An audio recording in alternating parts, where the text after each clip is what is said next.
Agapayan, kaagapay mo sa paglagong spiritual. Kumusta ka na kaagapay? Muli tayo ay magkakasama sa loob ng 30 minuto. Ako po si Pastor Ronald Llobrera sa ating programang Agapayan. Dito lamang yan sa 702 DZES FEBC Radio TV, Agapay ng Sambayanan. Tayo po ay kasapi sa KBP, Kapisanan ng mga Broadcaster ng Pilipinas. Binabati lang natin ng happy listening ng ating mga kamanggagawa dyan sa Jesus Saves Ministries Incorporated na sina Pastor Reverend Allen Guzman and family, buong Guzman family, Pastor Reverend Celia Enriquez and family, Pastor Reverend Reina Carion at sa kanilang head pastor na si Reverend Justino Carion at sa buong Carion and JSMI family. Nagpapasalamat po tayo sa kanilang pag-anyaya sa inyong lingkod na naging kanilang tagapagsalita sa kanilang ginanap na Leaders, Elders and Pastors Convention. Maraming salamat po sa inyong pagtitiwala. Purihin ng Panginoon. Ang ating tatalakayin sa gabing ito ay ang pagpapatuloy ng ating pagtalakay tungkol sa napakalawak na biyaya ng Diyos, at ito ay binigyan natin ng pamagat na Mountain Moving Faith, at ito po ang ikalawang bahagi. The question is, ano ang nais ng Panginoon mula sa atin as far as our faith is concerned? Ano ang batayan? In Deuteronomy chapter 10 verses 12 and 13, "And now Israel, what does the Lord your God ask of you, but to fear the Lord your God, to walk in obedience to Him, to love Him, to serve the Lord your God with all your heart and with all your soul, and to observe the Lord's commands and decrees that I am giving you today for your own good." Ito ang mga hinihingi ng Lord basically sa tao. But it's also a good reminder to all of us na mayroon ding mga bagay na hindi nire-require sa atin ng Lord. Kasi akala natin kaya na natin lahat. Akala natin mga Superman at Wonder Woman tayo. Pag faith ang pinag-uusapan, ano ba talaga ang gusto ng Panginoon? Pag may pananampalataya tayo sa Diyos, may nire-require pa bang iba ang Diyos mula sa atin? Hindi ba't pag sinabi nating may faith tayo, ipinagkakatiwala na natin lahat sa Diyos? Ano ba ang madalas na ginagawa ng tao na hindi angkop sa kanyang pananampalataya? Una, hindi kailangang magkaroon ng sagot ang lahat ng ating mga katanungan sa buhay. Hindi mo masasagot lahat ng mga katanungan mo sa buhay, kaagapay. Yung mga pangyayari sa buhay natin, ang kailangan lang natin ay balansihin natin yung mga realidad na nakikita natin. Ikalawa, hindi laging maganda ang mararamdaman at mangyayari sa atin. Hindi dahil nasa pananampalataya tayo, hindi porket may faith tayo, grabe, lahat feeling good and okay na. There will be times that you will feel bad. There will be times of crying because of difficulties. Lalo na kung mayroon ka mabigat na sitwasyon sa buhay mo. Maraming mga pangyayari sa buhay natin na hindi natin ikinatutuwa. Instances that's not to rejoice for. But we have seen all of this and it's become a groundwork for our own growth. Yun ang maganda dito, na dinidevelop tayo ng Lord doon sa mga pinagdadaanan nating challenges. Tumataas ang antas ng ating faith. So dahil dumadaan tayo sa mga challenges, natututo tayo sa buhay. Amen? So we need to always look at the good thing, even if we don't always feel good, kasi feeling lang yan. Now, pakisabi sa katabi mong nakikinig ngayon, kung meron man, feeling lang yan, kapatid. Hindi dapat tayo nadadala sa feelings. Ang dapat ay yung nadadala tayo sa ating mga conviction. Tingnan mo, dyan lagi tayo sinusubok sa ating mga feelings at marami nang sumuko, bumigay at nasira dahil sa feelings. feelings ang matinding kalaban ng faith. Kahit gaano katindi ang pananampalataya ng tao, kapag feelings or emotion na ang umiral, madalas natatalo na ang faith. Pakisabi dyan sa katabi mong nakikinig ngayon kung mayroon man, tigilan mo na yan kapatid, matuto ka na. Alam mo, madalas ginagawang tama ng feelings ang mali. No wonder, yung madalas na sinasabi ng mga nakatatanda, kapag nagmahal ka, gamitan mo rin ng isip, wag lang puro feelings. Tama? Kung yung part ng buhay natin na yan, feelings, ang laging nasasaktan at nangihina, dapat yan ang pinapalakas natin. Siguro kung bibilangin natin, ilang beses ka nang na-stumble. Kung uugatin mo ang dahilan, feelings, nasaktan ka, nasaktan ang emotion mo. Hindi ko sinasabing magpakamanid ka, pero dapat itong part na ito ng buhay natin ang pinapalakas natin. Mas pinangingibabaw dapat natin ang ating pananampalataya kaysa damdamin. Kasi madalas magkamali ang ating mga damdamin. Ayos lang na paminsan-minsan yung mga bata nadadapa at bumabangga ang kanilang mga buto at sila ay nasasaktan kasi doon tumitigas ang kanilang mga buto. Doon sila lumalakas at tumitibay. Kapag ang mga bata laging kinakarga, magiging lampay yun at hindi yun tama. Kasama sa buhay, ang tayo ay nasasaktan. Kasama sa buhay, ang tayo ay nadadapa. Basta alam natin kung kanino tayo dapat kumakapit. Susunod, ikatlo, hindi lang dapat tayo mananagumpay. We are not just a survivor. Hindi lang tayo mga survivors. Dapat hindi yung, ay, finally, nalampasan ko rin ang mga pagsubok. Hindi lang tayo naririto para mag-survive. Siyempre, maganda ang surviving attitude. Laban kung laban. Pero hindi pwedeng makatawid lang tayo okay na. Dapat talaga, kailangang may purpose. And the Lord has always a purpose for everything. Yun ang isang magandang bagay sa Lord. Laging may layunin, laging may purpose for everything. Basta sumunod lang tayo sa Kanya. Pero paano tayo susunod sa Lord kung wala sa puso natin ang Kanyang mga salita? Kaya sa church natin, ang gusto natin kung ano yung pinipreach natin ay nakikita sa atin. Tayo muna ang nakaka-experience.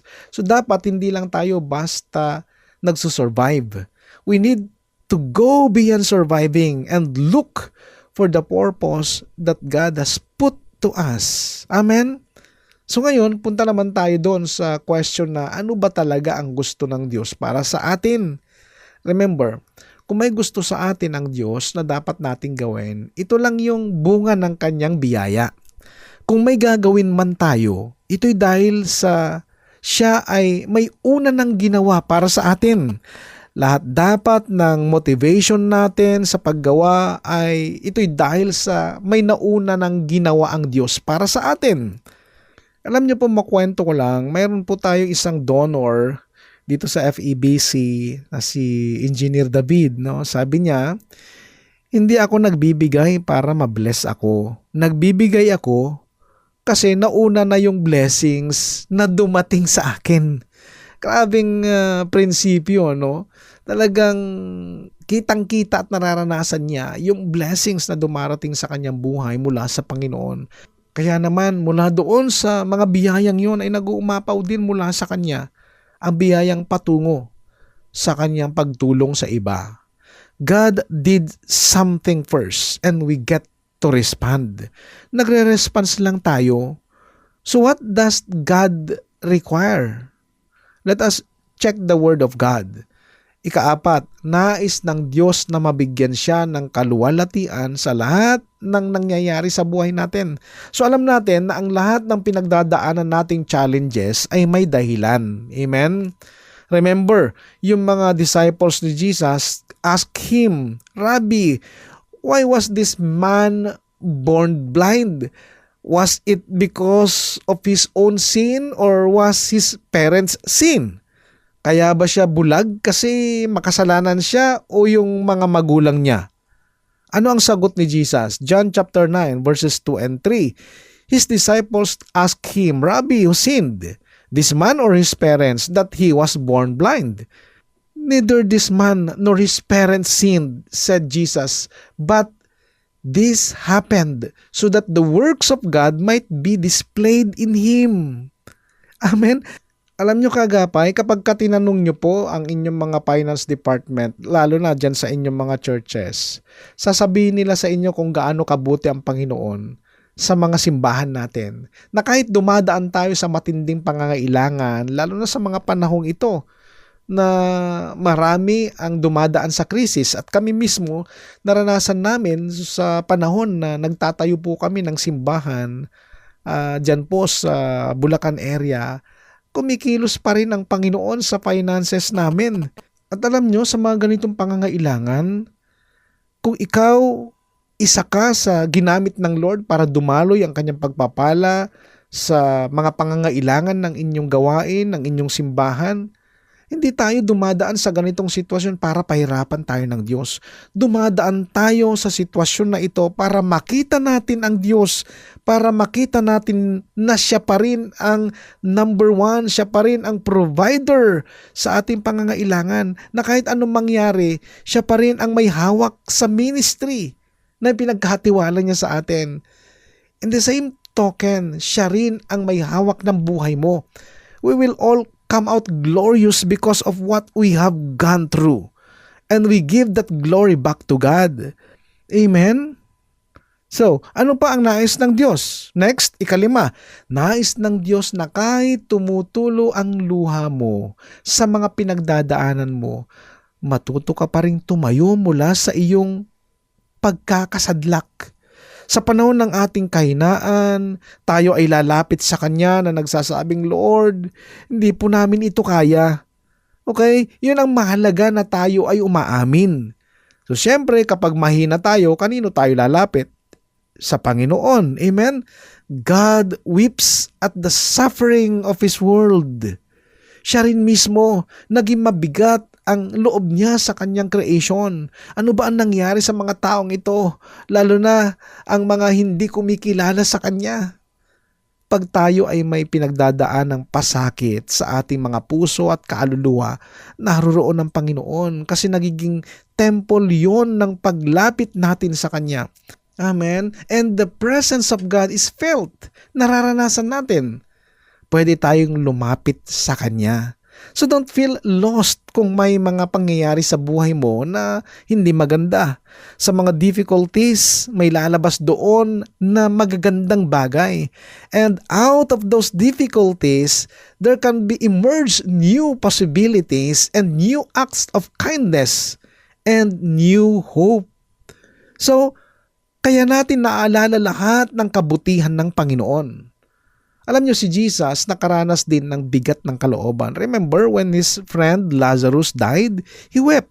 But the good thing is, in times of trouble, sa mga panahon ng pagdadalamhati, nakikidalamhati ang Panginoon. Nung nakitang umiiyak sina Mary and Martha, the sisters of Lazarus, nakiiyak din siya, nakiramay siya. But the best thing is, pakinggan mo kaagapay, sa oras ng matinding unos, like death of Lazarus, sa oras ng kamatayan, doon lumabas ang mga katagang, I am the resurrection and the life. Doon lumabas yung mga salitang, I am the way, the truth, and the life. Guys, sa mga panahon ng mga challenges, abangan mo ang sasabihin ng Panginoon sa'yo. Huwag yung sasabihin ng mga nambubuli sa'yo. Huwag yung sasabihin ng mga nanunulsol sa'yo. Huwag yung sasabihin ng mga chismosa. Ang lagi mong aabangan ay yung sasabihin ng Diyos sa'yo. Amen? So yung mga difficulties natin, okay lang yun. That we can see our brokenness and weaknesses. That's actually good for all of us. Then also, next, ano pa ang nais ng Diyos? 6, nais ng Diyos na matutunan natin na malaman ang kahulugan ng panahon and know what's happening. 1 Chronicles chapter 12 verse 32, from Issachar, men who understood the times and knew what Israel should do, 200 chiefs with all the relatives under their command. Dapat nagbabantay tayo. Alamin natin kung bakit nangyayari ang mga ito. At sinabi na lahat yan ng Bible. Amen? There will be wars and rumors of wars. There will be pestilence. Dadating talaga yung mga yan. And so, hindi dapat tayo nagugulat. Dapat naghahanda tayo. Ikapito, nais ng Diyos na matuto tayong isipin ang kapakanan ng iba. Hindi lang yung pansarili natin, hindi lang yung kapakanan natin, hindi lang yung ako lang. Isipin natin lagi yung kapakanan ng iba. So dito kaagapay, papasok yung mismong utos mula sa Panginoong Hesus. Love God and loving our neighbors as we love ourselves. Amen? Ikawalo, nais ng Diyos na lumikha tayo ng mapagmalasakit at nagkakaisang komunidad. Hindi lang basta yung nagagather o nagtitipon-tipon lang tayo. Dapat ang ginagawa natin is to encourage others. Dapat nagiging iisa tayo, hindi divided. John chapter 17:21, that all of them may be one, Father, just as you are in me and I am in you. May they also be in us so that the world may believe that you have sent me. Mahalaga na makita ng Lord sa atin na tayo ay kaisa niya. At mahalaga na makita ng mga tao na kaisa natin ang Panginoon sa buhay natin, sa mga ginagawa at sa mga sinasabi natin. Tayo ang buhay na salita na binabasa ng mga tao. So sana, tamang version yung nababasa nila mula sa atin. Tamang balita ang nababasa nila mula sa atin, hindi fake news. And finally, ikasyam, nais ng Diyos na ilagay natin sa ating mga puso na siya ay sumasa atin. Amen? Remember, noong tumatawid ang mga alagad sa Sea of Galilee na nakatulog ang Panginoong Hesus sa dulo ng bangka. Sabi ng Panginoon, hey, I am with you. Another instances when Jesus walks on water, guys, this is me. I am with you. Huwag nating kalilimutan na itong mga panahon na ito ay panahon ng unos, panahon ng malalaking alon, panahon ng bagyo. At sa mga panahon na ito, lumabas sa mga salitang, I am with you. Akala mo lang na anino ako, pero ako ito. Nandun lang ako sa isang sulok, pero kasama mo ako. Hindi mo lang ako nakikita kasi nakatuon ang pananaw mo sa mga alon. Hindi mo lang ako nararamdaman kasi nakakonsentrate ka sa mga nananakit sa'yo. So therefore, we must become bearers of faith, bearers of hope, bearers of the brightness of Jesus.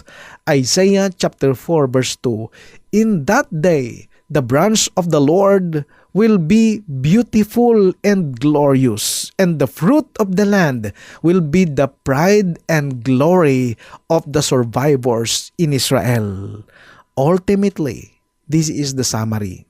Micah chapter 6 verse 8, He has shown you, O mortal, what is good, and what does the Lord require of you? To act justly, and to love mercy, and to walk humbly with your God. Ulitin natin, He has shown you, O mortal, what is good, and what does the Lord require of you? To act justly, and to love mercy, and to walk humbly with your God. Amen and amen. Purihin ang Panginoon. At nagtatapos kaagapay ang ating pagtalakay sa ating paksang may pamagat na Mountain Moving Faith. At muli kitang inaanyayahan sa susunod na Sabado sa kapareho-reng oras, 7:30 to 8 ng gabi.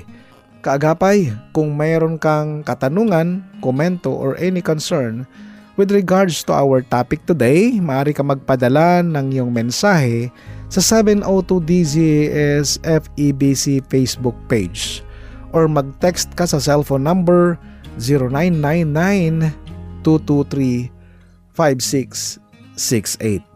Ako po ay pansamantala nagpapaalam, Pastor Ronald Llobrera po sa programang Agapayan. Pagpalain ka ng Panginoong Hesus. Agapayan, kaagapay mo sa paglagong spiritual.